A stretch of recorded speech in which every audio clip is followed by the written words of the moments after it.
벽두부터 나라 안팎에서 좋지 않는 소식들만 들려옵니다. 이럴 때일수록 주님께 더 집중함으로써 나를 둘러싼 세상의 문제들이 작아지는 기적을 체험해 보십시오. 메신저 뉴스 첫 순서는 서울도안교회 김영주 목사님, 남해주변례도안교회 나강현 목사님, 부상서교회 나이처 목사님입니다. 연세대학교 법학전문대학원 교수를 역임한 이화숙 권사님의 이야기입니다. 학창시절 교회 나가서 성경 공부를 했지만 공부를 하면 할수록 예수님이 사기꾼처럼 여겨졌습니다. 고민하다가 결국 그는 예수님을 버리고 교회를 박차고 나와서 세상 속에서 살아가고 있었습니다. 뜻하지 않게 30대 중반에 유방암이라는 병이 찾아왔습니다. 절박함 속에서 하나님 앞에 진심으로 기도하기 시작했습니다. 하나님 정말 살아계시면 저를 구원해달라고, 살려달라고. 정말 기적적으로 그 병의 치유를 받게 되었습니다. 그런데 그가 학위를 받고 강의와 연구에 몰두하면서 수많은 세상 일로 잡다하게 정신없이 하던 어느 날 유방암이 50대 들어가면서 다시 재발하게 됐습니다. 그런데 그것만이 아닙니다. 자기를 가동하던 남편이 갑자기 쓰러져서 식물인간이 된 겁니다. 한꺼번에 닥쳐왔습니다. 더 이상 내 힘으로는 할 수 없다고 이제는 손을 놓고 있을 때 목사님이 신방을 오셨죠. 야고보서 5장 15절의 말씀을 읽어 주었습니다. 믿음의 기도는 병든 자를 구원하리니 주께서 그를 일으키시리라. 혹시 죄를 범하였을지라도 죄사함을 받으리라. 그런데 잘하는 말씀이 그날은 자기 가슴 속에 탁탁 박혀온 겁니다. 하나님이 살아계신다면 하나님께서 이 문제를 해결해 주시겠지. 그에게 또 부딪히는 말씀이 있었습니다.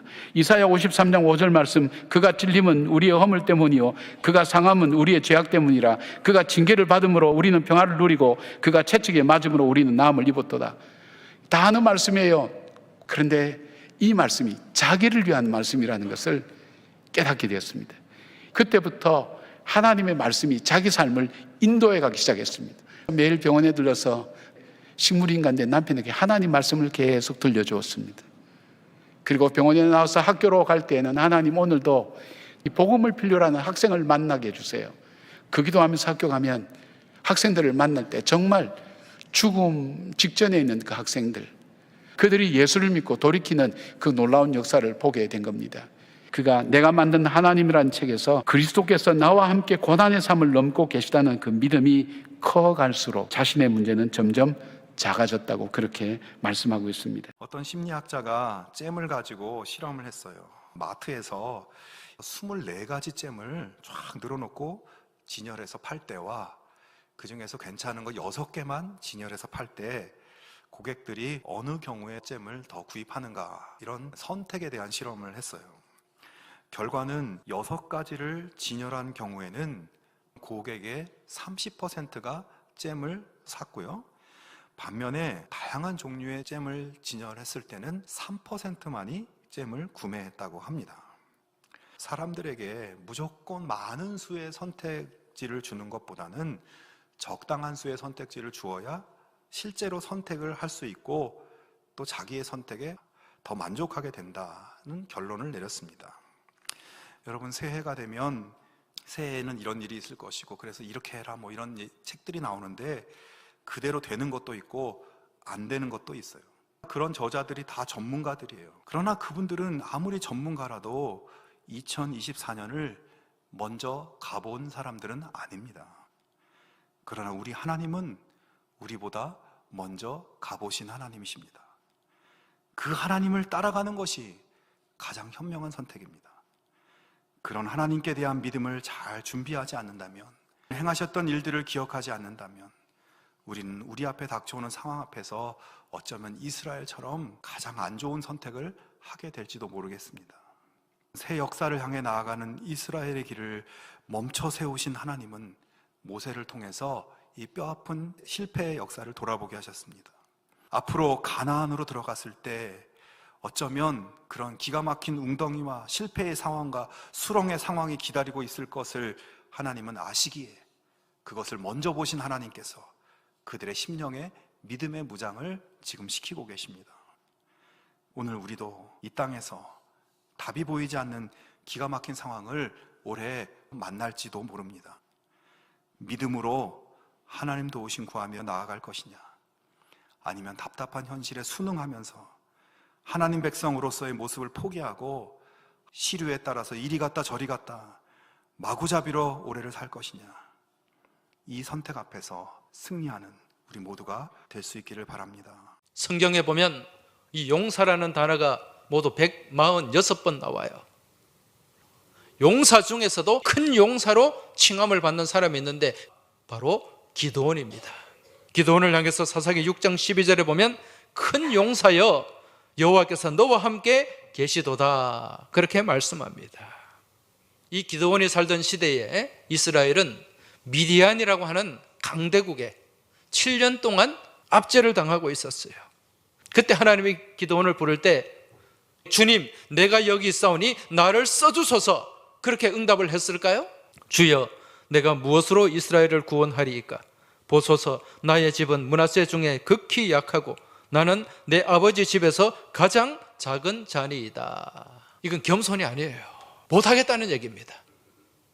이 기드온을 누가 붙잡아 주셨어요? 하나님이 능력의 팔로 붙잡아 주셨어요. 내가 반드시 너와 함께 할 것이다. 13만 명이 넘는 그 미디안 군대를 한 사람 치듯이 네가 쳐서 이길 것이다. 그 말씀을 붙잡고 나아갈 때 이 소심하고 나약했던 이 기드온이 큰 용사가 될 수 있었습니다. 기드온이 데리고 간 군사가 모두 몇 명이었습니까? 300명이죠. 원래는 32,000명이 모였어요. 그런데 하나님이 어떻게 하라고 말씀하셨습니까? 다 추려내라. 32,000명 다 추려내니까 300명이 남았어요. 이 300명으로 미디안 군사 13만 5천 명과 싸웠어요. 그런데 결과는 어땠습니까? 놀라운 승리를 거두게 됩니다. 이처럼 부족하고 소심하고 나약한 기드온이 하나님 손에 붙잡히니까 강한 용사, 큰 용사가 될 수 있었고, 도저히 승리가 불가능했던 그 싸움에서 놀라운 승리를 거두게 된 줄 믿습니다. 여러분, 세상은 숫자로 판단을 합니다. 그러나 하나님은 숫자나 양으로 판단하시는 분이 아니라 그 믿음의 중심으로 판단하고 그 사람이 갖고 있는 믿음의 분량으로 일하시는 분인 줄 깨달으시기 바랍니다. 메신저 뉴스 두 번째는 부산내안교회 조선일 목사님, 광주양림교회 김현주 목사님, 고양 삼성교회 김영석 목사님을 연결합니다. 교회에서 서로 좋아하는 사람들끼리만 어울리고 내 마음에 들지 않는 사람들과는 함께하지 않는다면 원수까지도 사랑하라 당부하신 예수님을 무시하는 거짓 신앙이라고 경종을 울리십니다. 죄라고 하는 것은 크게 두 가지로 얘기할 수 있는데, 하나는 그리스도의 낮아지심을 거부하는 것입니다. 근데 그리스도의 낮아지심을 거부한다면 내가 죄인이라고 하는 걸 거부할 수밖에 없고, 그래서 그 죄로 말미암아서 나타나는 것, 그것이 바로 교만이라고 하는 죄입니다. 여러분, 가정의 불행, 내가 내 배우자보다 더 낫다, 그러니까 나보다 못한 내 배우자는 항상 나를 섬겨야 된다, 이렇게 생각하는 가정에 행복이 있나요? 모든 다툼, 전쟁이라고 하는 것은 다 이 교만으로부터 나오는 것입니다. 또 한 가지, 죄가 받아들이지 못하는 것은 그리스도의 높아지심을 거부하는 겁니다. 그리스도가 죽음을 이기고 높아지셨다, 이걸 받아들일 때 그 안에서 우리가 죽음을 이긴 존재가 됐다, 이걸 받아들이게 되는 것이기 때문이죠. 우리나라에 하루에 평균 자살하는 사람이 35명 정도 된답니다. 근데 스스로 목숨을 끊으려고 시도한 사람까지 다 합하면 그 수는 엄청 더 많겠죠. 죽고 싶다, 이 마음 가지고 있는 사람까지 합하면 그 수는 셀 수 없을 만큼 많을 겁니다. 왜 삶을 비극적으로 끝내려고 하는 걸까요? 그것은 우리의 존귀함을 몰라서 그래요. 그것은 근원적으로 그리스도의 높으심을 거부하기 때문에 일어나는 겁니다. 그래서 그리스도 안에 있는 사람은 망하지 않아요. 내가 목표한 거, 이루지 못한 거, 그거 망한 거 아닙니다. 우리에게는 넘어가 있습니다. 죽음 넘어가 있고 실패 넘어가 있습니다. 19절 말씀 다 같이 읽겠습니다. 만일 그리스도 안에서 우리가 바라는 것이 다만 이 세상의 삶뿐이면 모든 사람 가운데 우리가 더욱 불쌍한 자이리라. 부활이 있기 때문에 우리는 가장 복된 사람이라는 겁니다. 사탄은 우리한테 이렇게 말할 겁니다. 다음 역은 종착역인 죽음역이다. 그러나 성령님은 우리에게 말씀하십니다. 죽음역 다음에 부활역이 있다. 너의 살아온 모든 시간들을 의미 있고 가치 있게 만드는 부활역이 있다.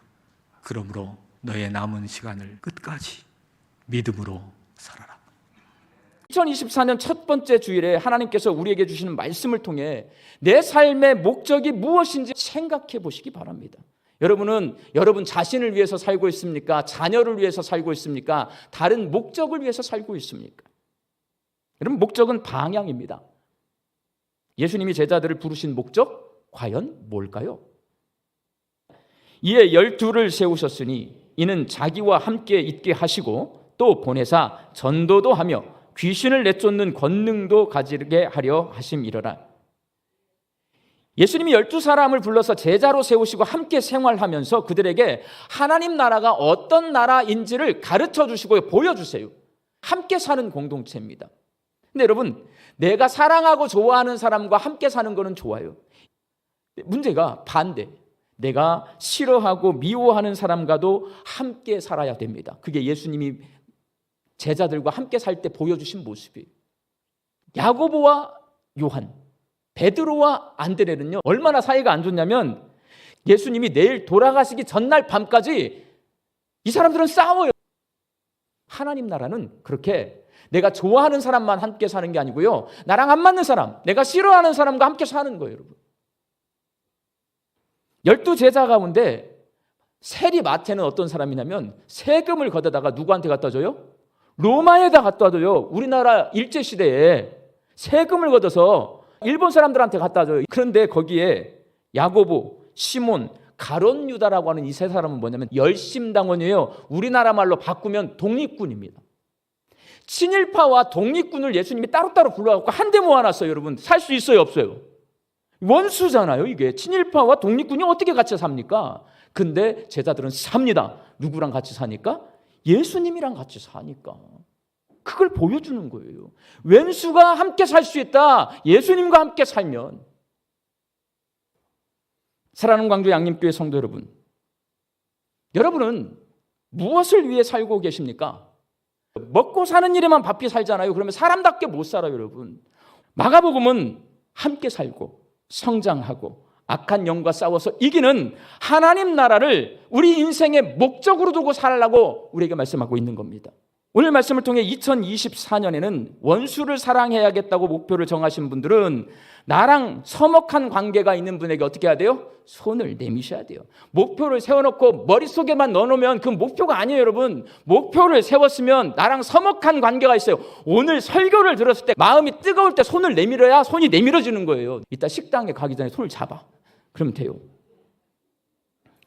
하나님 나라 복음을 전해야 되겠다는 목표를 정하신 분들은 여러분, 우리 교회 교육 훈련 프로그램은 복음을 전하는 데 초점이 맞춰져 있습니다. 특별히 하나님 나라 복음 제자 훈련은 거기에 초점이 맞춰져 있어요. 오늘 주보에 보면 다 신청서 써 있어요. 신청하세요.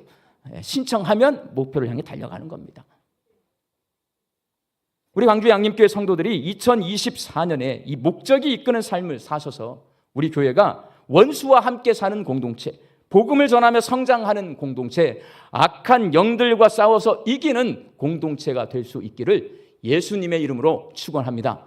세계적인 역사학자 아놀드 토인비가요, 한국 전쟁 이후에 폐허가 된, 잿더미가 된 이 한국 땅을 살폈습니다. 떠나면서 이런 말을 남겼어요. 한국은 금세기 안에 반드시 일어서게 될 것이다. 이 말을 하고 떠났어요. 왜 그런가? 기자들이 질문을 했는데, 대가족 중심의 가족 체계가 이 민족을 다시금 일어서게 할 힘의 원천이 될 것이라고 설명한 거예요. 교육으로 나라를 다시 일으켰고, 이 힘든 시기에 서로 지탱해 줄 수 있었던 끈끈한 가족 사랑이, 대가족 시스템이 있었기 때문에 이 나라가 일어선 거예요. 이 아놀드 토인비의 말대로 세계 2차 대전 이후에 선진국으로 올라선 유일한 나라, 대한민국은 세계 경제대국 10위권의 대국으로, 공식적으로 선진국으로 인정받고 분류됩니다. 한국 사회의 번영을 이끌어왔던 정신세계에 축이 되었던 가정들이 속절없이 무너지고 흔들리는 위기를 맞이했습니다. 지금부터 20년 전부터 OECD 국가 중에서 자살률 1위를 차지했습니다. 청소년 자살률 1위, 노인 자살률 1위, 전체 자살률 1위, 바로 대한민국의 민낯입니다. 2023년 작년 말 기준으로 OECD 34개 국가 중에 이혼율이 9위입니다. 아시아 국가 중에서는 1위입니다. 2013년 이후에 65세 황혼 이혼율은 4배나 증가했습니다. K-팝 문화, K-문화를 그렇게 이야기하지만 2023년 세계 행복 보고서에 따르면 유엔에서 발표합니다. 조사 대상 60개국 중에서 57등 했습니다. 교회는 어떻습니까? 한국 교회는 끝모를 추락을 이어가고 있습니다. 우리 교단 10년 전에는 300만 명의 성도를 자랑했습니다. 10년 만에 작년도 우리 총회에 보고된 자료는 249만 몇천 명입니다. 앞으로 10년은 70에서 80만 명이 준다. 가속도가 붙는다 그럽니다. 대사회적인 영향력은 바닥으로 떨어졌고 원인이 어디 있을까요? 그리스도인들이 그리스도인다움을 잃어가고 교회가 교회다움을 잃어가고 있는 결과 아니겠습니까? 더욱이 기독교만을 선택하지 않는 것이 아니라 불교도 싫다, 가톨릭도 싫다, 종교에 관심이 없다, 탈종교화 시대를 맞이했습니다. 교회도 그렇고 우리 세상도 그렇고 치유되고 회복돼야 될 병든 것들이 너무 많다는 거예요. 우리 교단 총회는요, 2024년 주제를 주여 치유하게 하소서 이렇게 정했습니다. 문제는 병든 사회를 치유하고 회복시킬 정도의 선한 영향력을 발휘할 수 있는 능력이 우리 안에 있는가 하는 것입니다. 풀리지 않는 큰 숙제를 만났을 때 믿음의 선조들은 그 고난과 위기 가운데서 언제나 주님께로, 여호와께로 다시 돌아갑니다. 그렇게 할 때 하나님께서 치유해 주시고 회복시켜 주셨습니다. 돌아가지 않을 때는 그대로 망하도록 내버려 두셨어요. 메신저 주스 마무리는 경주남부교회 김상조 목사님, 대전제일교회 김철미 목사님, 부산 진교회 신추 목사님으로 이어집니다. 참된 기독교인은 스스로 복이 되어야 하는데도 복을 쫓아다닌다면 예수님을 믿는 것이 아니고 복을 믿는 우상 숭배나 다름없다고 경고하십니다. 사람들은 누구나 복 받기를 좋아합니다. 그래서 복 받을 만한 곳이면 어디든 찾아갑니다. 산에도 찾아가고 절에도 찾아갑니다. 달을 보고 빌기도 하고 큰 나무를 찾아가 복을 빌기도 합니다. 그래서 우상과 미신이 생겼습니다. 그런데 중요한 것은 복의 근원이 누구냐 하는 것을 아는 것입니다. 복의 근원은 우리 하나님이십니다. 그 하나님께서 우리에게 복 주시기를 원하십니다. 창세기 1장 27절입니다. 하나님이 자기 형상, 곧 하나님의 형상대로 사람을 창조하시되 남자와 여자를 창조하시고 하나님이 그들에게 복을 주시며 하나님이 아담과 하와에게 복을 주셨다. 그렇게 말씀합니다. 창세기 9장 1절입니다. 하나님이 노아와 그 아들들에게 복을 주시며 하나님이 그와 그 아들들에게 복을 주셨습니다. 오늘 본문 22절부터도 마찬가지입니다. 여호와께서 모세에게 말씀하여 이르시되, 여기 주어가 여호와 하나님이십니다. 24절입니다. 여호와는 내게 복을 주시고, 그렇지요, 하나님께서 여기서도 우리에게 복을 주신다 그랬습니다. 하나님은 철저하게 사람에게 초점을 맞추고 있습니다. 그런데 우리는 어떻습니까? 복 있는 환경을 찾아다닙니다. 저 교회가 은혜롭단다. 우르르 몰려갑니다. 저 학교가 복 있는 학교다. 그러면 그 학교를 찾아갑니다. 그런데 이것은 성경의 일관적인 메시지는 아니라는 겁니다. 복 있는 환경이 아니라 내가 복된 존재가 되는 것이 중요하다라고 성경은 말씀하고 있습니다.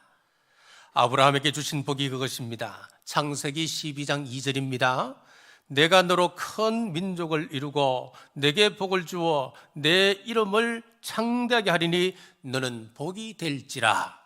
너는 복이 될지라, 이 말씀은 너는 복의 근원이다, 그 말씀이에요. 네가 어디로 가든지 너로 말미암아 그 땅이 복을 받을 것이다, 그 의미입니다. 그렇습니다. 내가 복된 존재가 되면 내가 가는 교회가 복된 교회가 되는 것입니다. 내가 복된 존재가 되면 내가 나가고 있는 그 직장이 복된 직장이 되는 것입니다. 아브라함이 이 복을 받고 무엇이 달라졌습니까? 환경이 달라졌습니까? 아니었지요. 아브라함의 존재 자체가 달라진 것입니다. 창세기 13장 8절에서 9절입니다. 아브라함이 롯에게 이르되 내 앞에 온 땅이 있지 아니하냐, 나를 떠나가라. 내가 좌하면 나는 우하고 내가 우하면 나는 좌하리라. 아브라함이 삼촌이고 롯이 조카임에도 불구하고 먼저 선택권을 그에게 주는 것이었습니다. 아브라함은 환경이 아무런 문제가 될 수 없다고 하는 것을 알았습니다. 아브라함이 선택권을 양보할 수 있던 이유는 분명합니다. 그가 하나님을 선택했기 때문이었습니다. 하나님을 선택했기 때문에 어디로 가느냐, 그것은 중요치 않다는 겁니다. 또 하나는 자신이 복된 존재이기 때문에 상관이 없다고 하는 것입니다. 그렇다, 내가 좌로 가면 그 땅이 복을 받을 것이고 내가 우로 가면 그 땅이 복을 받을 것이다, 그는 확신이 있었습니다. 아이젠하워가 콜롬비아 대학교의 총장을 지내고 있을 때였습니다. 대학 교정에 넓은 잔디밭이 하나 있었는데 이 학생들이 그거를 가로질러 다니기 시작을 한 거예요. 그러니까 관리하는 분들이 거기다가 철조망을 치고 들어가지 말라고 적어 놓은 거예요. 그런데 어느 날 아이젠하워 총장이 지나다 보니까 그래서 아니다, 이거 치워라. 사람들이 가는 게 그게 길이다. 이렇게 얘기를 했다고 하는 거예요. 사람들이 다니는 길이 되는 거예요. 자, 그런데 중요한 거는 우리의 뇌는 우리가 받아들여서 선택하는 것, 그쪽 방향으로 길을 내는 겁니다. 거짓말하는 분들이 있다 그러면은 그쪽 방향으로 시냅스가 강화가 된 거예요. 예. 긍정적인 것을 보는 분들은 긍정적인 것에 대한 자료를 수집하는 거예요. 그게 최신 뇌과학의 결론입니다. 우리는 늘 그런 선택의 기로에 서 있는 사람들인 거죠. 여러분, 멀리 갈 필요가 없죠. 내가 지금 걱정하고 염려하는 게 뭔지 한번 살펴보시면 돼요. 예. 나는 그것을 어떤 방향으로 해소하려고 하는지 보시면 돼요. 내가 그것을 내가 지금 걱정하고 염려하고 도전하고 내가 위협으로 느끼는 그것에 대해서 내가 하나님의 말씀을 의지하고 하나님의 약속을 받기 위해서 뭔가를 움직이고 있다면 정말 좋은 선택을 위해서 지금 가고 있는 거예요. 근데 내가 그냥 무방비 상태로 두려움과 그리고 공포 속에서 혹은 위협 속에서 초조함과 불안을 느끼고 있어요. 근데 내가 그냥 어떤 방법으로든지 나의 어떤 것을 모색하려고 한다 그러면 그분은 약속으로부터는 떠나 있는 거예요. 안타깝죠. 하나님은 너희들이 살기 위하여 생명을 택하라 이렇게 말씀하시고 있는데 나는 그냥 편하게 살고 싶어. 이런 선택을 잘못하고 나면 그 선택과 더불어서 거기에 합당한 알고리즘이 같이 붙도록 되어 있는 거예요. 비슷한 유형들이 와서 그래서 유유상종이 되는 거예요. 유유상종이 비슷한 사람들이 모이는 거예요. 예. 그래야지만이 자기가 합리화되고 정당화되기 때문인 거예요. 예. 안타깝지 않습니까, 여러분? 왜 이런 일이 생겼을까요? 저 수많은 아파트 단지들이 있는데 그 수많은 아파트 단지하고 내 이름으로 등기된 것이 어떠느냐? 다른 문제잖아요. 진리를 아무리 많이 알고 있으면 뭐합니까? 내게 없는데, 나에게 주어진 약속이 없는데, 내가 그것을 위해서 주님 앞에 질문하고 치열하게 하나님께 씨름해 본 적이 없는데, 하나님 문제가 어디에 있습니까? 주님 앞에 그렇게 나가야 되는 거죠. 자기 렌즈 그대로 끼고 그대로 가는 거죠. 근데 여러분, 하나님은요 아주 분명하고 확실하게 선택 잘해라. 말씀하시는 겁니다. 예. 그 어떻게 선택해야 되는 거예요? 우리가 왜 세상을 보고 겁을 내요? 그렇죠? 강하고 담대해야 되는 것입니다. 예. 골리앗을 만났을 때 다윗은요, 무장이 제대로 있었나요? 갑옷을 제대로 입었습니까? 그가 무슨 군사 작전, 개인 훈련을 받은 적이 있습니까? 아무것도 없어요. 그런데도 불구하고 골리앗 앞에 당당하게 서는 거예요. 뭘 가지고 서는 겁니까? 하나님의 약속 가지고 서는 거예요. 중국 전국시대에 유명한 사상가였던 장자라고 하는 사람이 있었습니다. 어느 날 해자라고 하는 사람이 이 장자에게 찾아와서 말을 했다고 합니다. 우리 마을에는 줄기는 울퉁불퉁하고 가지는 비비 꼬여있는 구부러진 나무가 하나 있습니다. 그런데 여기에는 자를 댈 수가 없어서 목수가 거들떠보시지도 않습니다. 이 나무는 크기는 하지만 그러나 아무런 쓸모가 없는 나무입니다. 그러자 장자가 이렇게 대답을 합니다. 거꾸로 생각을 해보세요. 나무가 울퉁불퉁하기 때문에 목수들에 의해서 여태까지 잘리지도 않았고 그토록 오래 살았기 때문에 이렇게 큰 나무가 된 것은 아닐까요? 그러자 해자가 다시 말합니다. 그래도 나무가 굽어서 아무런 쓸모가 없는 나무입니다. 과연 그럴까요? 햇빛이 쨍쨍한 날 그 나무의 그늘에서 많은 사람들이 쉼을 얻고 있다는 것을 당신은 잘 모르시나 보네요. 어쩌면 우리도 못생기고 구부러진 나무처럼 사람들이 보기에는 아무런 쓸모가 없는 나무처럼 여겨질는지 모릅니다. 그러나 주님께서는 우리의 그늘 아래에서 많은 사람들이 쉼과 안식을 얻을 수 있도록 우리를 귀하게 사용하십니다. 우리 교회는 올해로 133년 된 오래된 고목과 같은 나무입니다. 어쩌면 줄기는 울퉁불퉁하고 가지는 구부러져 있는 나무처럼 보일는지 모릅니다. 그러나 하나님께서는 이 고목 같은 나무의 그늘에서 많은 사람들이 쉼과 안식을 얻을 수 있도록 하시고 이 가지 위에서 많은 새들이 그 지친 날개를 쉬어갈 수 있도록 우리를 위로의 처소가 되게 하시는 줄로 믿습니다. 하나님의 은혜의 햇빛과 단비를 머금고서 이 한 해 더욱 잘 성장하여 온 마을 사람들에게 쉼과 안식을 주고 그리고 온 세대가 그 안에서 위로를 얻는 아름다운 교회로 세워지게 되기를 소망합니다. 목사님들의 말씀 전체를 들으실 수 있도록 전부 링크해 두었습니다. 아직 메신저 뉴스 구독을 누르지 않은 시청자님이 계시면 지금 구독과 좋아요, 알림 설정까지 부탁드립니다. 다음 주까지 안녕히 계십시오. 메신저 뉴스 김석규입니다.